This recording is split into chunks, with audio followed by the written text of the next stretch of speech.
Bonjour, bienvenue dans Secret de Scrap, je suis Alexandra et aujourd'hui je vais vous montrer, donc je vous avais dit que je vous montrerai un peu de la construction, quand je vous avais présenté ce carnet là, de l'élastique, comment l'accrocher et de la petite boucle pour tenir le stylo.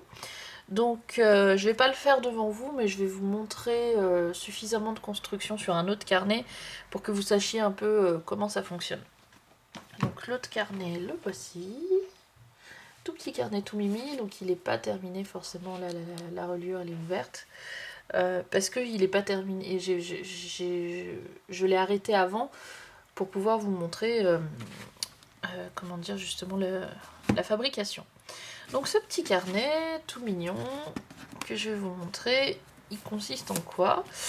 J'ai fait une couverture toute simple, avec une décoration ici. Donc j'en profite à la fois pour vous expliquer comment je fais ça et puis pour vous parler du carnet. C'est pour ça que je commence à parler d'autre chose. Euh, j'ai une perforatrice qui me fait des papillons. J'ai découpé mes papillons dans du papier tout simple, enfin du papier un peu cartonné. Et ensuite je les ai embossés avec de la poudre à embosser 2 fois. C'est-à-dire que pour donner cet effet un peu épais et glossy, pour que vous voyez, pour qu'il y ait vraiment un effet bien 3D. Et j'ai mis... alors, j'ai pas encore posté la vidéo, je le ferai probablement très bientôt. Mais il y a plein de vidéos sur YouTube pour montrer comment bosser. Moi j'en ai fait une aussi, mais... Enfin, c'est vraiment pas un secret. Euh, il suffit de mettre votre encre qui colle. Pour moi, c'est la Versamark. De mettre votre poudre et de chauffer avec un pistolet chauffant. Et comment on fait pour embosser 2 fois? Une fois que vous avez fait ça et que vous avez laissé sécher, refroidir, vous remettez de l'encre qui colle, vous remettez de la poudre et vous refaites chauffer une 2e fois. Et ça vous donne un effet encore plus, comment dire, plus épais et plus, comment dire, plus joli, on va dire. Euh, donc voilà pour la déco. Donc j'ai fait très simple, hein, j'ai mis 3 papillons sur du papier imprimé, l'intérieur tout simple. Et ensuite, comment se compose mon carnet? J'ai 6 enveloppes avec dedans des cartes que j'ai tamponnées pour qu'elles soient jolies. Alors forcément, il faut que j'en sorte une qui est pas droite. Ah, c'est mieux. C'est le problème d'avoir un tampon avec un trait aussi près de la marge, c'est que quand c'est pas droit, ça se voit. Donc c'est plein de petites cartes. Donc c'est pour une amie qui avait besoin de ranger des cartes et de les classer. Et qui m'avait dit ah. En fait, elle m'a donné un carnet. Elle m'a dit tiens, tu pourrais me le customiser. Donc le carnet, je l'ai par là. Forcément, j'ai pas pensé à le sortir avant le début de la vidéo. C'est pas bien. Et il est caché tout au fond, bien sûr. Ok, je peux pas l'attraper, je sais pas où il est. Enfin, je sais où il est, mais fouiller une main, c'est pas possible. Bref, c'était vraiment pas possible de lui customiser son carnet, donc je me suis dit, je vais lui en refaire un autre. Je vais pas encore montrer, mais j'imagine que ça va lui plaire, j'espère en tout cas. Donc voilà, elle voulait des petites cartes qu'elle pouvait sortir, sur lesquelles elle pouvait prendre des notes, re-rentrer ces petites cartes et pouvoir les trier ou les classer par catégorie. Donc qu'est-ce que j'ai fait? J'ai d'abord fait mes cartes, toutes simples. Donc ça c'est du format A6 je crois. Donc un demi A5. Donc je les ai découpées avec mon massicot. Comme elles étaient toutes simples comme ça, je me suis dit je vais tamponner. Qu'est-ce que j'ai comme beau tampon? Oh bah je suis là, voilà. Donc j'ai tamponné avec une encre marron, un peu, je crois qu'elle s'appelle, enfin couleur café, un truc comme ça. Et parce que le noir ça aurait trop tranché. Et puis comme ça allait sur toutes les couleurs. J'ai pris des papiers de différentes couleurs. Vous les voyez, donc comme ça, le marron, je trouve ça allait bien avec tout. Et ça faisait joli sans faire trop de contraste. Donc c'est une idée. Ensuite, je me suis débrouillée pour... alors mes petits papillons sont à l'envers, c'est la seule erreur de mon carnet.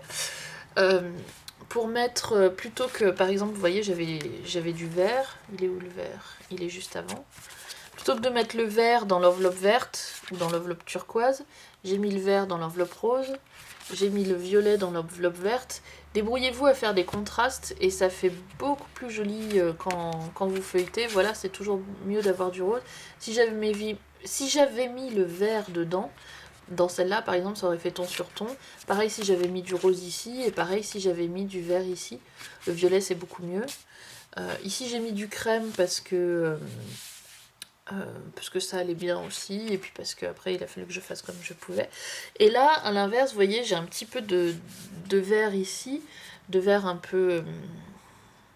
qui tire sur le jaune, donc j'ai mis le jaune dedans. Comme il y a différentes couleurs, ça fait un petit rappel, c'est une autre option. Mais voilà, c'est des petits points de détail auxquels on peut faire attention. Donc je vous l'explique comme ça vous donne en même temps des petites astuces de déco. Donc, mes petites enveloppes, je vais sortir la première, je vais la vider. Je vous explique la structure de l'album maintenant. Ce sont des enveloppes toutes simples que j'ai fait avec le papier imprimé directement. L'avantage, c'est que du coup, à l'intérieur, c'est déjà décoré. Et comme c'est du papier qui est bien solide, donc la collection, donc la marque c'est Authentique, ils ont du papier qui est super dur, super solide, donc ça fonctionne très très bien pour faire ça. Et la collection elle s'appelle Flourish, elle date d'il y a quelques années, mais peut-être que vous en trouverez encore, donc voilà la collection en entier. Et donc j'ai pris 6 feuilles, et enfin j'ai choisi 6 motifs, et j'ai fait mes 6 enveloppes. Alors, pour l'enveloppe, je vais vous donner les dimensions. Ça, c'était mon brouillon. Donc, sur comment faire une enveloppe, vous avez absolument tout ce qu'il faut sur... j'ai une vidéo sur comment faire les enveloppes. Je vais pas du tout réexpliquer comment faire l'enveloppe. Il y a la vidéo, elle est là pour ça, je vais vous renvoyer à ça. Je vais juste vous dire les dimensions. Donc, j'ai fait 26 de large, coupé à 12, plié en milieu à 12,5. Enfin, 12,5 plus 1, forcément, parce qu'il y a ma languette. Et 16,50 de hauteur, donc moins 1 avec ma petite languette. Donc, voilà, on plie au milieu, on fait la languette de 1 cm en haut, 1 cm en bas. Mais sinon, vous coupez votre papier à 26 par 16,5 et après vous suivez la façon dont on fait une enveloppe que je vous avais mis dans l'autre vidéo. Ensuite, je ferme mon enveloppe, donc celle-là je ne l'ai pas fermée exprès pour pouvoir vous la montrer. Ensuite, je colle, forcément je ferme mon enveloppe, donc là vous voyez les petits raccords à l'arrière. Et ensuite, je mets mon enveloppe, alors je fais mon encoche aussi. J'aurais pu en faire 2, mais là j'en ai voulu qu'une. Pourquoi? Parce que c'est simple, comment dire, pour pouvoir l'attraper, on n'a pas besoin d'avoir l'encoche des deux côtés. Au début, je m'étais dit que je ferais les deux côtés, puis finalement, il n'y avait pas la peine. Et puis quand c'est fermé, c'est plus joli. Le petit chat je viens de recevoir un colis. J'ai laissé le carton ouvert parce qu'elle aime bien ça. Et elle vient de sauter dedans avec, vous savez, le papier craft qu'on met dedans. Ah, oulala. C'est une nouvelle cabane. Donc, voilà, au début, je m'étais dit, je vais faire 2 encoches. Et puis en fait, je fais beaucoup de bruit, petit chat, hein. En fait, c'est super joli avec une seule encoche, donc j'ai laissé comme ça. Donc, parfois, il peut y avoir un avantage à faire l'enveloppe directement avec votre papier, décoré plutôt que de faire une enveloppe blanche et de coller le papier par-dessus. Faire une enveloppe blanche et coller le papier par-dessus, ça peut avoir l'avantage d'économiser un peu de papier. En revanche, faire ça comme ça permet d'avoir l'intérieur de l'enveloppe qui est décoré quand il se voit. Ça permet de gagner du temps aussi. Et puis, ça change aussi. Ça permet d'avoir, plutôt que d'avoir un style, comment dire, avec une tranche blanche comme la couverture, ben vous avez un style aussi qui est, on va dire, totalement décoré. Ça peut être pas mal aussi. Donc voilà pour l'enveloppe. Donc l'enveloppe elle est volontairement beaucoup plus large. Donc si je vous donne les dimensions de l'enveloppe terminée, ça fait 12,5 par 15,5. Et donc si je prends une feuille, juste pour vous montrer, hein, si je prends une feuille, juste pour vous montrer, vous voyez j'ai pris vachement de marge sur les côtés, parce que je voulais qu'elle puisse mettre beaucoup de choses dedans. Donc, et puis que ça se mette et que ça s'enlève super facilement, donc j'ai pris vachement de marge. Aussi, j'ai perforé à l'intérieur de l'enveloppe. Ce qui fait que, bon, quand il y a la reliure, c'est pas gênant, mais normalement, comment dire, j'ai pas collé mon enveloppe sur une languette fine qui pourrait être perforée. Des fois, on peut faire cette option-là aussi. Là, j'ai choisi de perforer directement à l'intérieur de l'enveloppe. Donc, c'est aussi un petit détail de construction qu'il fallait mentionner. Et donc, moi j'ai fait mes enveloppes pour qu'elles puissent tenir une grande capacité de petites cartes, qu'une fois qu'elles... Donc normalement c'est relié, hein, qu'une fois qu'elles soient reliées, on puisse mettre beaucoup de cartes, qu'on puisse en sortir une, la remettre en 10 secondes sans que ça accroche, et puis que ce carnet il contienne beaucoup de cartes, parce qu'elle puisse en transporter beaucoup de ces petites fiches en une seule fois. Le problème, c'est que du coup, comme les enveloppes sont très larges et qu'elles sont ouvertes sur le dessus, j'aurais pu mettre un rabat, mais pareil, pour la facilité d'ouverture, c'est pas ce que je voulais. Du coup, le risque, c'est que quand on met le carnet dans le sac ou quand on le manipule, alors là, ça le fait pas, mais le risque, c'est qu'il y ait tout qui tombe. Donc, pour que tout soit bien, par exemple, si on le range dans le sac comme ça, et puis qu'on l'attrape comme ça, je voulais pas qu'elle ait l'intégralité de ces cartes qui tombent, et que ce soit galère à utiliser. Donc, c'est pour ça que j'ai choisi, nous y venons, l'option élastique. Parce que, bon, d'une part, c'est joli, c'est sympa, c'est mignon, mais en plus, là, du coup, le carnet, il craint rien.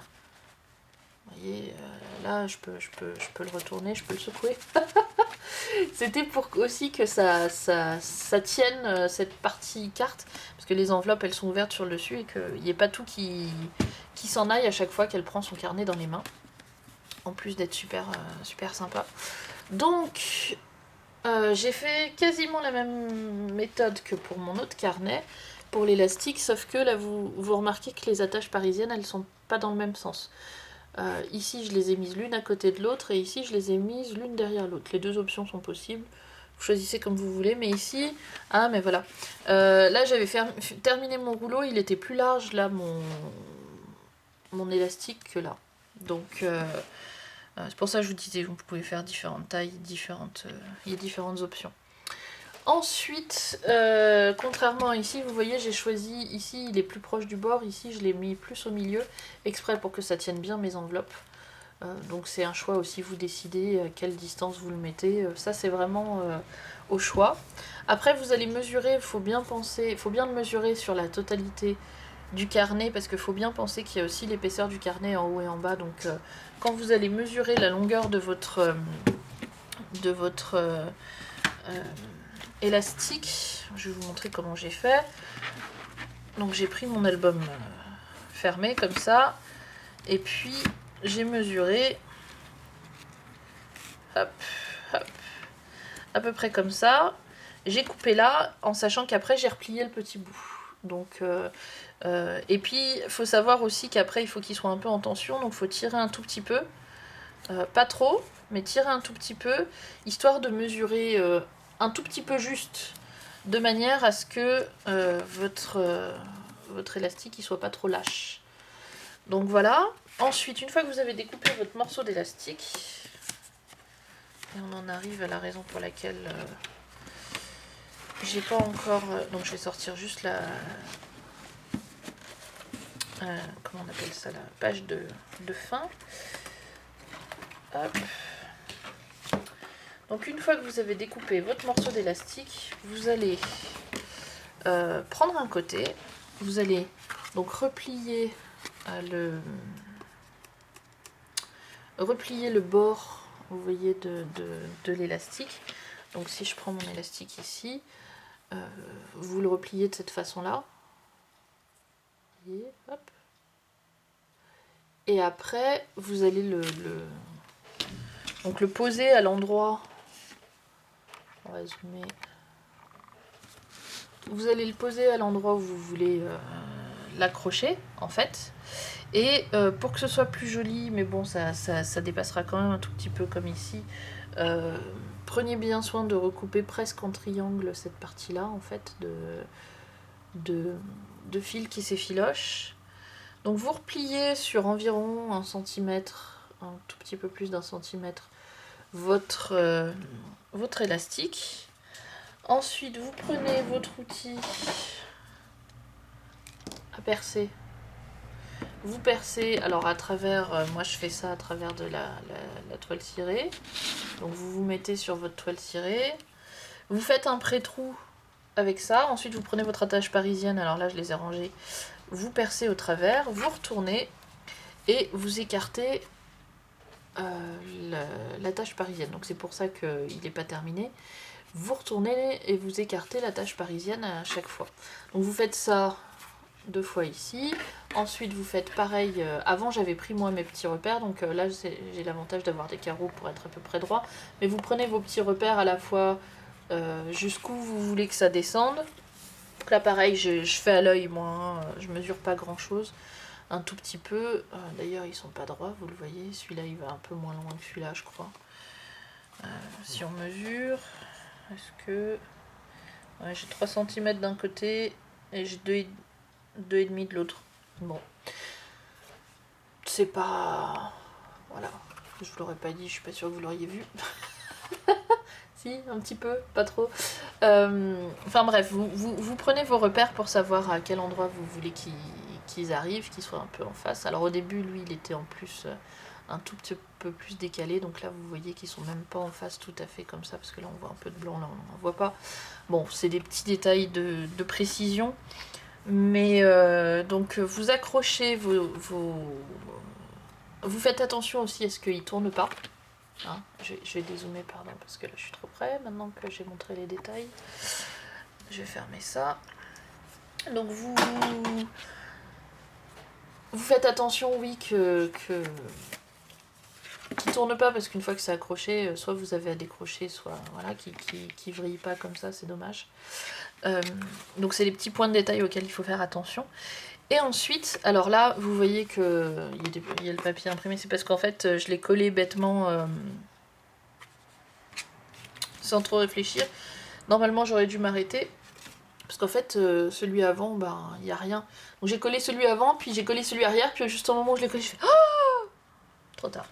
Donc, du coup, je vais remettre du papier par-dessus. C'est pour ça qu'il n'est pas terminé, mais je voulais vous montrer, en fait...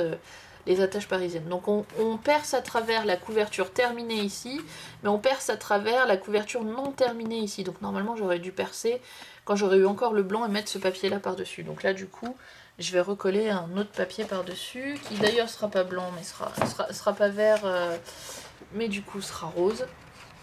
Donc voilà, je vais découper un petit morceau de ça. Donc la couverture intérieure avant et la couverture intérieure arrière seront pas bien. Je referai mes perforations aussi du coup. Donc là il me reste plus qu'à coller mon papier rose et puis à fermer ma reliure. Mais voilà, donc c'est comme ça que vous faites tout simplement. Moi j'ai pas mis de colle, hein, j'ai juste les 2 attaches parisiennes.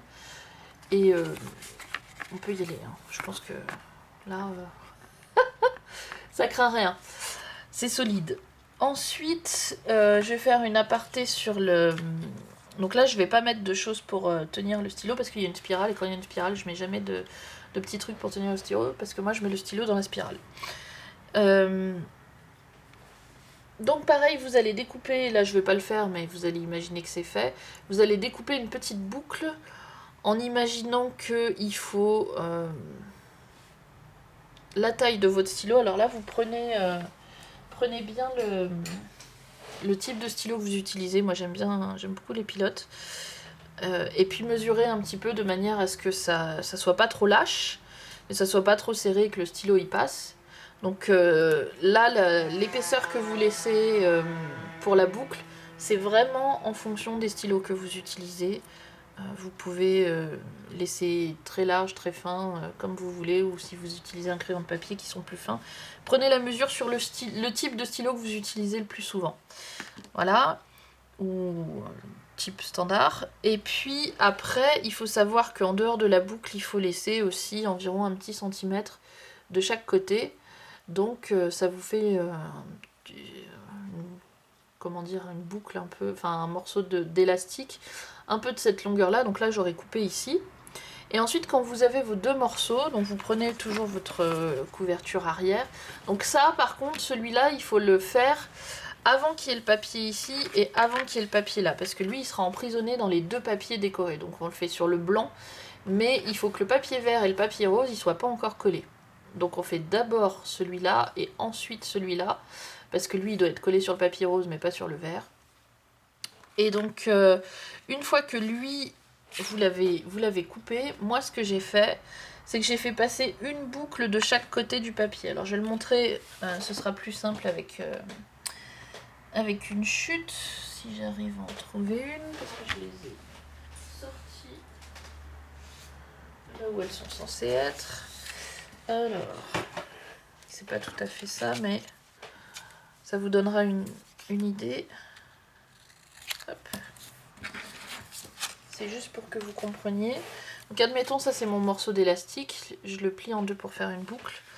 J'ai mon papier blanc là, mais j'ai ni mon papier imprimé vert ni rose. Moi je l'ai passé un de chaque côté, l'élastique, sur l'autre carnet. Je l'ai passé un de chaque côté parce que si je les mets les deux du même côté, que je mets mon attache parisienne, comme le mien il est épais, ça va faire trop d'épaisseur. Donc j'ai décidé de le passer un morceau à l'avant, un morceau à l'arrière, et ensuite comment j'ai fait, donc toujours pareil, vous reprenez votre outil à percer, j'ai mis deux attaches parisiennes, mais là j'en ai mis une dans un sens et une dans l'autre. Donc là, les deux, elles sont dans le même sens, forcément. Mais sur l'autre carnet, il y en a une qui passe à travers vers le bas et une qui passe à travers vers le haut. Les deux étaient à côté, donc une là, une là. Vous pouvez faire l'inverse, une là, donc à la suite comme ça ou à la suite comme ça, selon l'épaisseur de votre carnet, selon la taille de vos attaches parisiennes aussi, selon ce que vous préférez. Et ensuite, une fois qu'elles étaient donc ouvertes toutes les deux, après j'ai collé mon papier par-dessus de chaque côté, en sachant que ça fait une petite bosse, mais que si vous mettez bien de la colle tout autour, et que vous appliquez la bosse finalement... Attendez, hop là. Voilà. La bosse finalement elle est pas si grosse que ça, elle est plus grosse en bas parce que j'ai pas mis assez de colle. Vous voyez là j'ai pas mis assez de colle donc ça se décolle, je remettrai de la colle après. Mais là à l'arrière... franchement, ça se voit quasiment pas, ça se voit un petit peu, mais si on faisait abstraction du fait qu'à l'intérieur c'est mal collé, à l'arrière, bon, on voit un petit peu l'épaisseur, mais pas trop. En sachant que mes attaches parisiennes ici, elles sont plus plates que celles que j'ai utilisées sur l'autre, que celles que j'ai utilisées là. Là, c'est des attaches parisiennes qui ont vous voyez, qui ressortent vachement. Donc, utilisez des attaches parisiennes plates pour faire un truc comme ça. Là, elles sont à l'extérieur, on s'en fiche, ça n'a pas d'importance. Mais là, elles sont à l'intérieur. Si vous utilisez des grosses attaches parisiennes, ça va beaucoup se voir.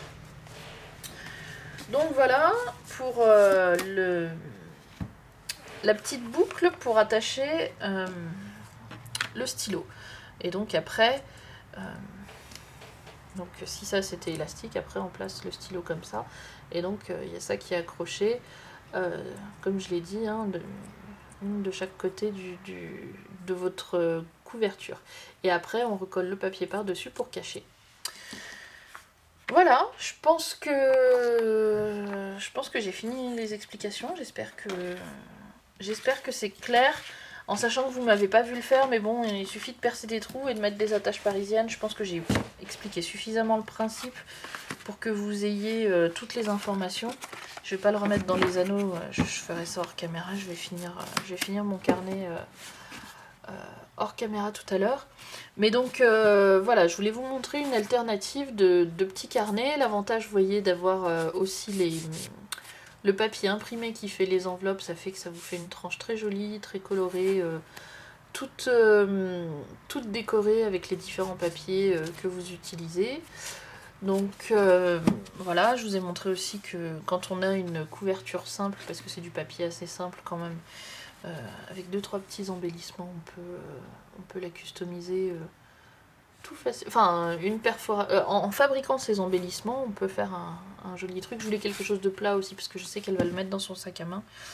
Donc je voulais pas quelque chose du tout qui s'accroche. Donc ça, c'était le bon compromis, l'embellissement en bossé, parce que c'est ultra plat, et en même temps, ça donne un petit peu d'intérêt au carnet. Donc voilà, j'espère que vous avez bien compris comment on les attache. Une chose que j'ai pas expliquée aussi, je vais vous dire avant de vous quitter. Autant pour la petite boucle ici qui tient le stylo, je fais bien passer sous le papier l'élastique les 2 fois. Autant là, vous vous dites, oh ben, je vais le cacher sous le papier. Je peux faire ça et puis coller mon papier rose par-dessus. Je replie pas la boucle. Moi évidemment, la boucle, elle est repliée pour que ça fasse plus joli. Hein. Mais vous pouvez vous dire, du coup, ben là, je refais pas le pli. Je fais juste... que je vous montre. Plus facile à le voir. Je le laisse comme ça, je perce à travers et puis je colle mon papier par-dessus de chaque côté comme ça. Lui aussi il est caché de la même manière que la petite boucle pour tenir le stylo. C'est pas une bonne idée. J'y ai pensé au début, c'est comme ça que je voulais faire. Je vais vous montrer pourquoi c'est pas une bonne idée sur l'autre et vous allez tout de suite comprendre. Donc, regardez bien, et pourtant là il va pas loin. Regardez bien l'élastique, ce qu'il fait au moment où vous ouvrez. Donc ici, là, regardez le déplacement de l'élastique. Donc je le prends là, et au moment où j'ouvre, vous voyez le mouvement que fait l'élastique. Vous voyez ce mouvement-là? Hop, hop. Et pareil, quand je le raccroche, hop, hop. Ce mouvement-là, si mon élastique, il était sous mon papier, ça me déchire le papier. C'est vraiment... vous imaginez le truc? Ça... Moi je voulais pas que ça force en fait. Je voulais que je puisse l'ouvrir et le fermer sans problème, sans m'embêter de me dire je vais déchirer ma couverture arrière ou je vais forcer dessus, je vais l'abîmer, ou alors de devoir l'ouvrir difficilement. Et plus en fait l'élastique il est proche, et plus ce mouvement là il est important. Enfin l'élastique il est loin du bord, et plus ce mouvement là est important. Donc ici normalement il est censé être encore plus important. Si je reprends mon carnet, donc au moment où je le mets, voilà, au moment où je l'enlève, vous voyez. Donc après, si c'est accroché comme ça et qu'on doit forcer, honnêtement, moi je suis sûre que c'est du papier, ça résiste pas. Donc c'est pour ça, là, pour le truc arrière, j'ai pas voulu le faire passer sous le papier, et c'est pour ça que j'ai replié, pour que ça fasse plus joli. Et honnêtement, généralement, on regarde pas l'arrière d'un carnet, donc c'est suffisamment joli pour que ça gêne personne et pour que suffisamment propre et correct. Voilà. Après, si vraiment vous voulez tester, ah, elle est tombée. Toujours le petit chat. Si vraiment vous voulez tester et si vous avez une idée, une astuce pour ou si vous y tenez vraiment, faites. Ou si vous vous dites je ferai super attention, je vais le mettre super au bord, faites. Mais moi je vous dis la raison pour laquelle j'ai estimé que c'était dangereux. J'ai essayé de remettre mon chronomètre qui allait hurler, mais j'ai appuyé là où il fallait pas. Ah mais. Hop. Juste je voulais. Parce que je voulais remettre. Voilà. Donc de toute façon on est à la fin de la vidéo, hein, mais c'est juste pour pas qu'on soit surpris par le bruit et que je sursaute encore une fois. Donc voilà pour les explications, j'espère que c'est suffisamment clair. Je sais que je l'ai pas fait devant vous, mais franchement, enfin c'est de l'élastique, et puis après on plante une attache parisienne. Je vous ai juste expliqué comment le mettre par rapport à comment dire à votre papier de la couverture extérieure. Après, vous pouvez bien entendu avoir quelques petites variantes à vous, faire vos tests. Mais en tout cas, j'espère que ça vous aura donné au moins une idée de comment faire. Et puis aussi que celui-ci, il vous aura plu. Il est très facile à faire, il est très rapide à faire. Enfin, les feuilles, bon, moi je les ai découpées au massicot. Tamponner, ça prend un peu plus de temps par contre, si vous voulez tamponner vos feuilles. Donc après, ça c'est selon ce que vous préférez. Moi c'était pour pas livrer un carnet avec des feuilles toutes simples. L'avantage c'est que quand les cartes ici elles sont terminées, elle peut en redécouper. Elle peut se racheter du papier et ou moi je lui en redécoupe. Hein. Alors je sais pas si je les tamponnerai toutes à chaque fois. Après elle peut acheter un tampon qui lui plaît aussi et puis se les personnaliser. Voilà. Donc j'ai remis les anneaux pour pouvoir vous le refeuilleter une dernière fois. Mais donc un carnet tout simple, une bonne façon de ranger des petites cartes dans un carnet et puis de les décorer tout simplement. Voilà, j'aurais pu faire quelque chose aux angles, j'aurais pu faire différentes encore d'autres décos. Après ça prend du temps aussi. Moi je voulais qu'elle ait une quantité suffisante pour avoir de quoi faire pour un petit moment sans que ça prenne non plus un temps infini. Ça a dû me prendre une ou 2 heures de faire toutes les cartes, donc c'est pas le bout du monde. Et puis ça fait un petit album tout mimi. Ça change des carnets où on a que des feuilles à feuilleter, et elle, comme elle utilise les cartes, enfin les petites fiches, comme elle fonctionne aux fiches, c'est beaucoup mieux comme ça. Donc voilà, je suis désolée, il n'est pas terminé, mais je vais d'abord finir ma couverture intérieure, et puis après je le fermerai, et donc je lui offrirai. Donc voilà une façon de faire pour mettre, comment dire, pour mettre pour attacher un élastique, hein, les attaches parisiennes, il n'y a rien de mieux. Et puis bien sûr recouvrir cette partie de métal. Et puis voilà, prenez votre petite mesure, faites des essais. L'élastique ça coûte pas cher. C'est bien sympa d'avoir une fermeture comme ça une fois de temps en temps pour des carnets, pour des gros carnets souvent, ou pour des choses où ça peut s'évader.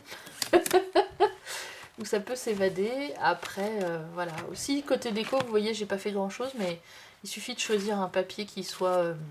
je les ai pas décorés, hein, j'ai juste fait les enveloppes. Mais le papier se suffit à lui-même, je trouve. Et ça fait un carnet suffisamment décoré. Suffisamment sympa, sans avoir besoin des fois de faire des décorations très très très très sophistiquées. Donc voilà, j'espère que vous avez aimé, on arrive au bout.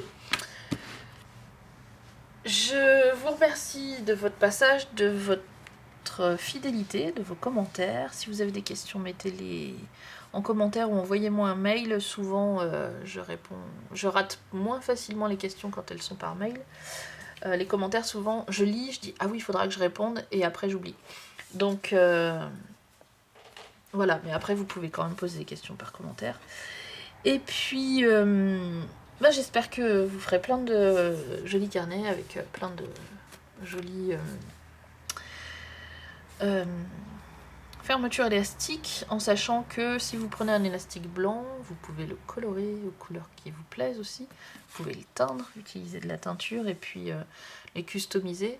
Donc voilà, vous avez différentes options. J'espère que je vous ai présenté des choses qui vous ont plu, que vous reviendrez, et je vous dis à bientôt.